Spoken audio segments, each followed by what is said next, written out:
This week on the Bioneers, Revolution from the Heart of Nature. There are many ways to inspire healing of the earth, all relating to the tree truth that everything is interconnected. I'm Neil Harvey. Please join us this week for Treetop Truths in Disruptive Times on the Bioneers, Revolution from the Heart of Nature.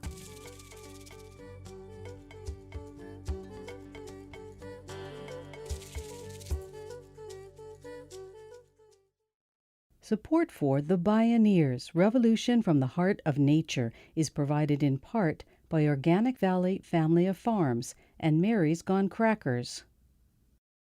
We Bioneers hover at an epic moment of environmental disruption and environmental healing.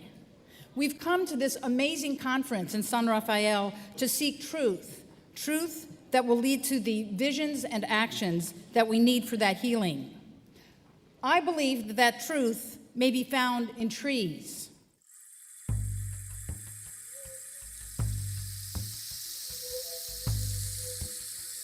Biologist Nalini Nadkarni speaks for the trees. She's part of a new wave of scientists uncovering the previously unexplored wonders in the treetops, the forest canopy between earth and sky.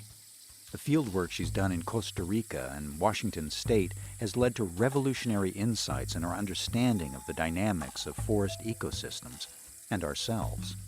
Her passion and sense of urgency have moved her to climb far past the world of science to inspire and enlist people from all walks of life, bearing timeless lessons from nature for ecological and social healing. This is Hanging On, Treetop Truths in Disruptive Times, with the Queen of the Forest Canopy, Nalini Nadkarni.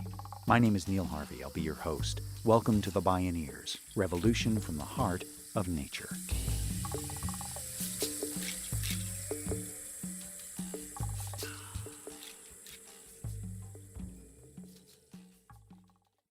Trees actually represent many truths. As a scientist, trees are known as a perennial woody plant having a main trunk and a distinct crown. To a poet, a tree literally means truth, the Old English word troth, which means something that is deeply rooted, something that has a strong trunk, something that sweeps the sky. I'm sure that you have your own truth about what trees mean. Many of you probably have a favorite tree, one that you might have climbed as a little kid or planted when your father died or when your daughter was born. And I'd like to invite you to just take a moment to imagine your tree, that tree, and to consider the values that it represents to you. A sense of place, a place to play, fruit, shade. I had a favorite tree that I climbed as a child. I was one of 5 children in a mixed family. My dad was from India, a scientist, a Hindu. My mother was from Brooklyn, New York, a language teacher, and an Orthodox Jew. So, yes, curried bagels were our signature dinner in our family. But it was this sort of loving and somewhat chaotic and confusing family. It was in that I found the strength of trees, that they held me in their limbs, held me aloft safely. This love of trees in my childhood led to a scientific study of forests, specifically the forest canopy. I sought truths, ecological truths of the interactions of plants and animals that live in the treetops. Until 30 years ago, the forest canopy was called the last biotic frontier, the plants and animals almost unknown. A classic out-of-the-box thinker, 35 years ago, Nalini Nadkarni adapted mountain climbing techniques to scale trees to reach the canopy, where she found a whole new world. Today, she's among about 200 scientists who are forest canopy specialists. A professor of biology, she's director of the University of Utah's Center for Science and Mathematics Education. While literally hanging out in Costa Rica's rich tropical forest canopy, she was bedeviled by the growl of chainsaws felling the forest. As a scientist and a lover of trees, she knew she had to find breakthrough innovations to protect trees by engaging many, many more people, and not just the usual suspects. She spoke at a Bioneers conference. Artists have been inspired by trees and forests for centuries. They gain value from trees because of the beauty and the form and what trees do to light. I have looked outward and onward from science to forge communications between forest conservation and artists. I created what I call canopy confluences, where I bring together several forest ecologists with artists, with musicians, with poets and creative writers to join me in the canopy to better understand the collective perceptions and communications that we have. We camp in remote forest locations for a week. I teach participants how to climb trees. I set up little platforms into the canopy, and I allow my guests to make art and music and poetry. Her first canopy confluence innovation was to engage people who rarely experience trees in their daily lives. Inspiration struck her while climbing Washington's 14,500-foot Mount Rainier. She saw so many different kinds of snow that she started naming them just for fun. She later Googled Inuit to find a few people from the Northland who have never seen trees to help her gain new perspectives and fresh insights about trees. So she invited 2 Alaskan Inuit natives to the temperate rainforest of Washington, a teacher, as well as an artist named Brian Arulilak from a snow and ice-covered village in the far north of Canada. So we flew them down. They had never seen trees before. First thing we asked was, how many words for the word snow you got? And they went on and on and on and on. And then we said, well, what's your word for tree? And they went, well, it's nabaktuk, which means pole. Well, no. What's your word for forest? Well, that's nabaktuk juit, which means many poles.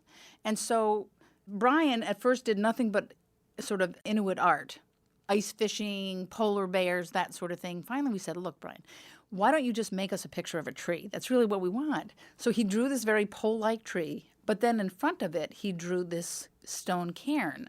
And when we asked him what that was for, he said, we don't have trees in our native tundra, but we use these stone cairns to guide our way. They are our pathfinders.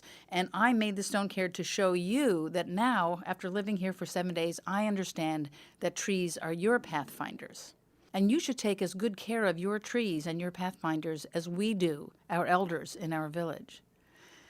And when Brian said that, this was around the campfire, we were all listening, all of us just about fell apart because here was a guy who didn't hardly have a word for the word tree, had never seen a tree, and yet in just a week of living with and sleeping under and talking about and climbing trees, he came to understand the profound nature of the relationship between trees and humans. And I think that's just a miracle. I mean, it was just amazing. Nalini Nadkarni's fascination with life in the treetops sparked her to co-found the International Canopy Network. It's a nonprofit group that helps stimulate worldwide study and protection of old-growth forests. She soon learned that there's a lot more to protect than just the trees. The canopy revealed itself to be a thriving, rarefied world of its own.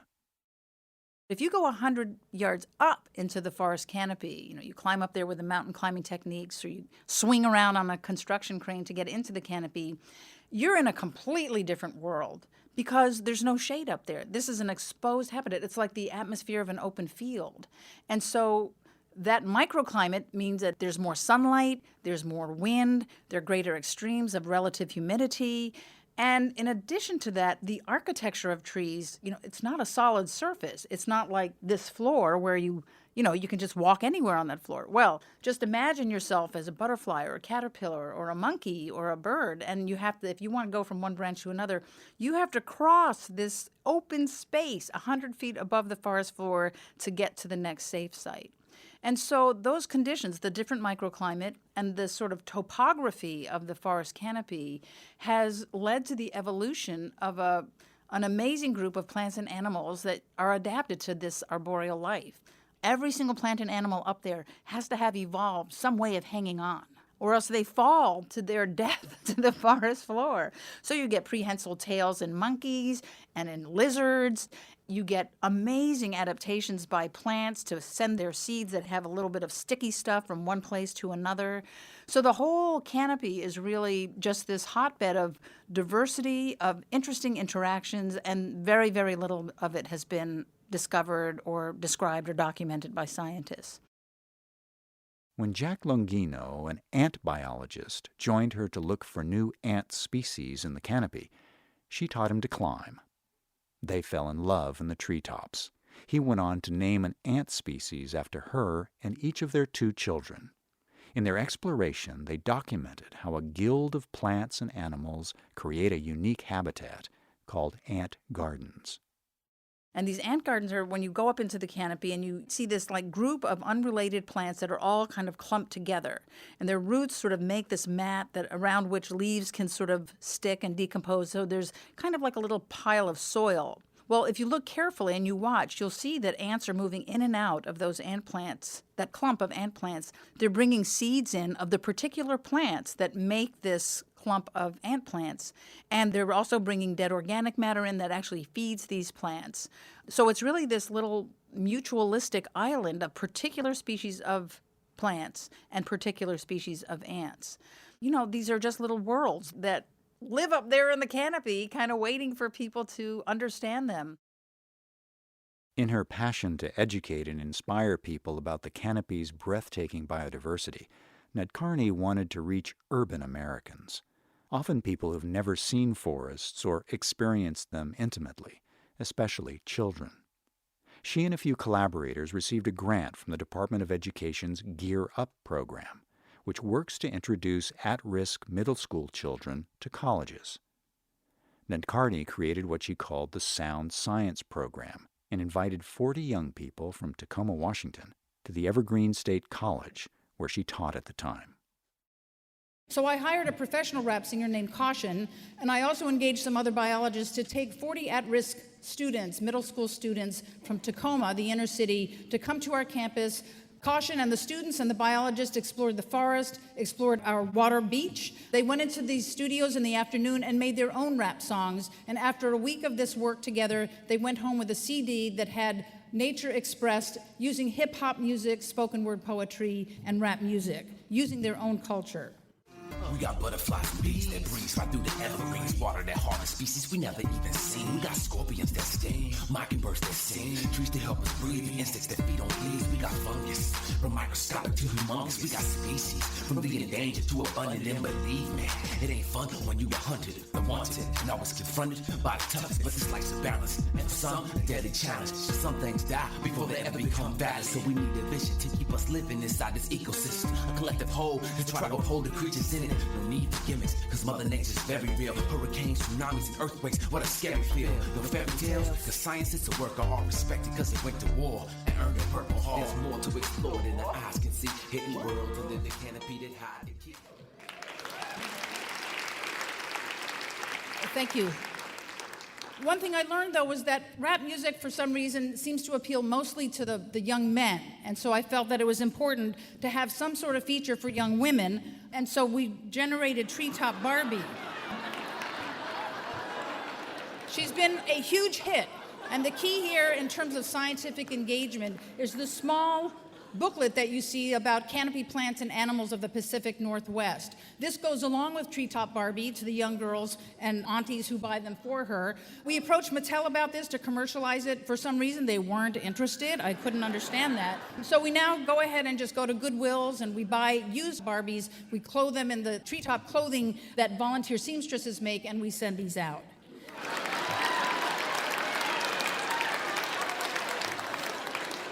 We're working on ground support Ken, but for some reason he's not quite as popular, so that needs a little work. To see photos of Treetop Barbie and ground support Ken, go to www.bioneers.org. Supported in part by a prestigious Guggenheim Fellowship and funding from the National Science Foundation and National Geographic, Nalini Nadkarni was determined to amp up her science education to the public and to people with little connection with trees. She could hardly have imagined that it would lead her to advance science and heal the wounds of incarceration at the same time. More on that when we return. This is Hanging On, Treetop Truths for Disruptive Times. I'm Neil Harvey. You're listening to the Bioneers, Revolution from the Heart of Nature.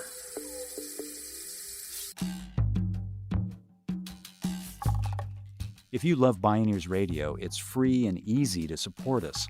Just take a moment to post a review on our podcast on iTunes, Google Play, or wherever you find our show online. You'll be helping other people find and enjoy these incredible thinkers and storytellers.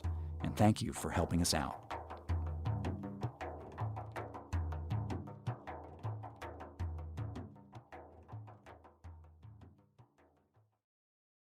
Nalini Nadkarni likes to climb to dizzying heights. In the 1990s, she created the Sustainability in Prisons Project, a partnership between Washington State's Department of Corrections and the Evergreen State College. The idea was that those who have committed crimes in society doesn't mean that they can't relate to nature or benefit from the idea of science and the environment. And so I began a series of seminars, scientific seminars, in which we brought scientists and sustainability practitioners behind bars. This led, as we began giving these seminars about everything from gardening to brown bear ecology to moss and ferns, to a number of projects that involved gardening, worm composting, beekeeping, water purification.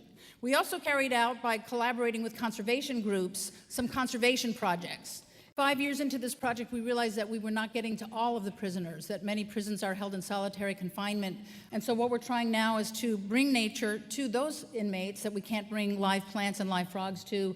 We're bringing nature imagery to them in the way of still photography to put up in their exercise yards for the hour a day that they get to spend there. And we have just started work for the first 6 months in a prison in Oregon, the Snake River Correctional Institute, and we have found very positive responses just to the fact that there's nature imagery on the walls instead of blank walls. The violent infractions reduced by half within 6 months. So I think that's really a very positive thing.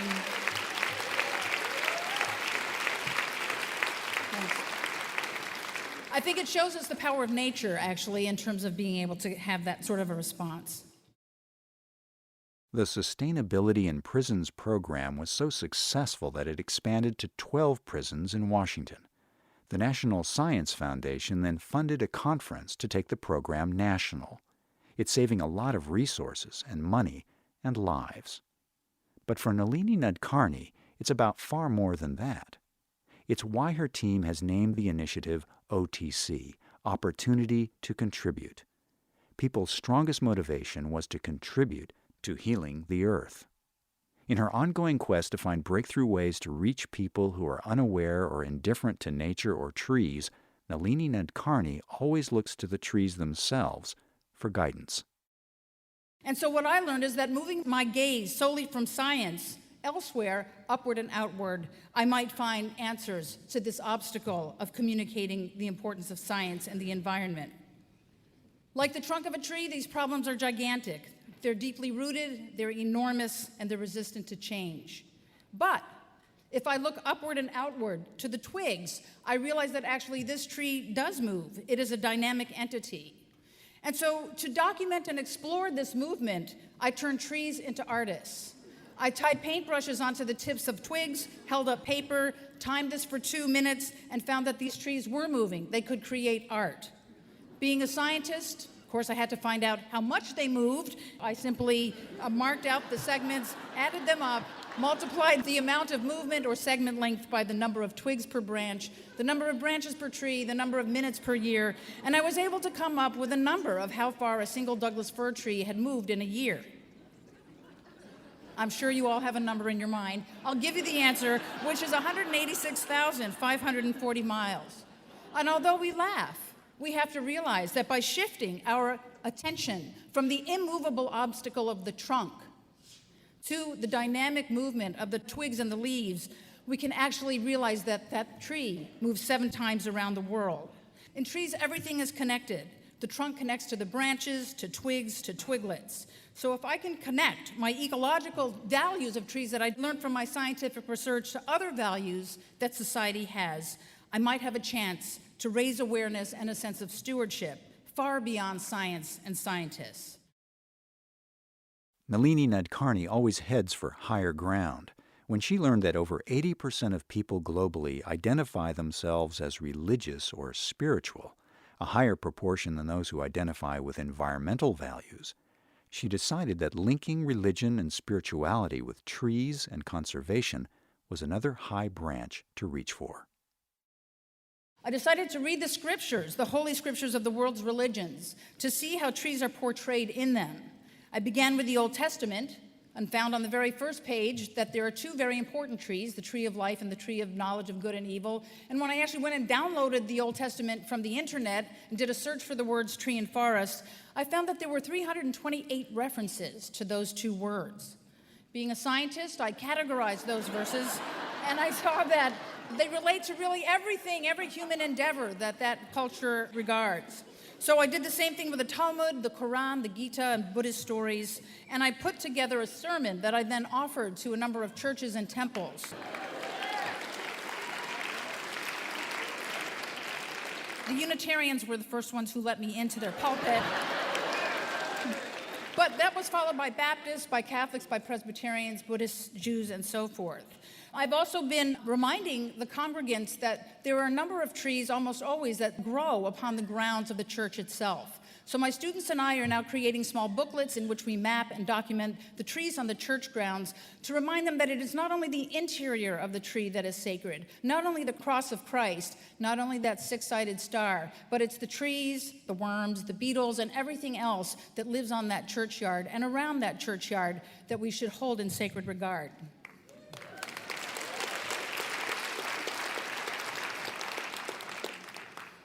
So the obstacle between religion and science, I think, can be overcome when we open our mind, when we look upward and outward beyond just science or just religion. Nalini Nadkarni's social entrepreneurship and public education projects became so far-reaching that making the deep time necessary to keep pursuing her own scientific exploration got a lot harder. As global environmental disruption escalates, she knows time is of the essence. Hope to me is when I talk to a prisoner who's excited about raising frogs, and I go, oh, that's so fantastic, you know. Or one of these inner city kids who changes from I hate science to I think science might be an okay to think about. So there's hope that fuels me, it provides me with energy, it makes me want to go on to the next project. And then there's despair, just visiting these prisons and seeing the intensive management supermax units and seeing these human beings really in cages and thinking, well, my project isn't going to be able to solve this situation with 2.3 million incarcerated men and women in the United States. I mean, I'm just not doing anything, really. So I have to figure out how not to be blown from one direction to another. I think my family roots me. I have a wonderful husband and these two great kids now off to college and so forth, so they're not at home. But the sense of family and friends and community is very, very much a stabilizing force. And also going into nature. When I do get to go walk or go on my solo hike once a year into the Pacific Northwest for 5 days or go to my field site in Costa Rica or the Olympics, climbing those trees, it's just like when I was a little kid. This is my place. This is safe. This is away from the chaos. This is where I belong. And those times, those moments, that sensation, the smells and the feel and the sound of the wind in the leaves, that's what sort of makes me be okay about maybe being not so able to achieve balance between despair and hope, but to avoid imbalance. There are many ways to inspire healing of the earth, all relating to the tree truth that everything is interconnected, that trunks join to branches, join to twigs, and join to twiglets. To remove obstacles, we can think about our own values, our own ways of relating to the world, and link those values of ecology and the environment to whatever it is that we encounter. I have used trees, and that has been a rich arena for me to reach out. But many other values are out there waiting to be linked, like a young tree with branches and roots reaching out. The truth of trees is all around us. We can remember what they teach us because they are always here. Not just here in the forest or here in the parking lot, but we ourselves are trees. You and I have a trunk. We have limbs. We have a crown. And more than that, we have trees within us. The bronchia of our lungs are trees. The neurons in our brains are trees. And most of all, we hold trees in our hearts. When we connect with the trees and other parts of nature, we connect with the deepest and most important parts of ourselves. Each time we see a tree, outside us or within us, we can remember that they reflect the truth, the troth, something deeply rooted, something with a strong trunk, something that sweeps the sky. Thank you.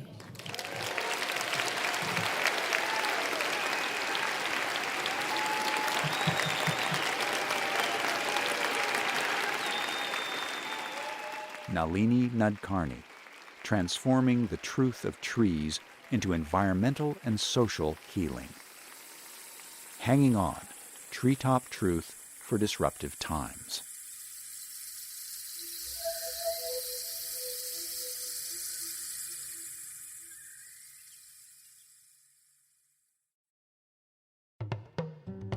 You can explore more Bioneers radio shows and video programming online at bioneers.org.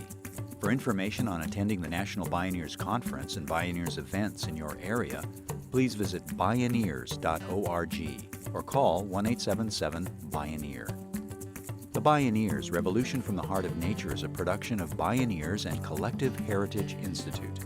Executive Producer, Kenny Ausubel. Written by Kenny Ausubel. Senior Producer, Neil Harvey. Managing Producer, Stephanie Welch. Distribution is by WFMT Radio Network. Interview Recording Engineer, Jeff Westman. Our theme music is taken from the album Journey Between by Baka Beyond and used by permission of Hannibal Records, a Rykodisc label. Additional music was made available by Sounds True at soundstrue.com. For more music information, please visit radio.bioneers.org. The opinions expressed in the Bioneers Revolution from the Heart of Nature radio series are those of the presenters and are not necessarily those of Bioneers and Collective Heritage Institute, the underwriters, or this radio station. My name is Neil Harvey. Thank you for listening. I invite you to join the Bioneers in inspiring a shift to live on Earth in ways that honor the web of life, each other, and future generations. This is program number 0114.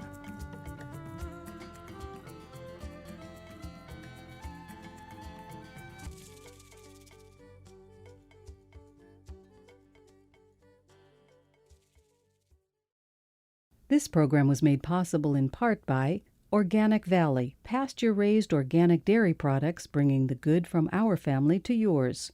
Visit organicvalley.coop. Mary's Gone Crackers, healing the planet through conscious eating, gluten-free and vegan products since 2004. Learn more at marysgonecrackers.com. John Masters Organics, feel good about looking good. Visit johnmasters.com. Funding also provided by a grant from the Park Foundation, dedicated to heightening public awareness of critical issues, and by the generous support of listeners like you.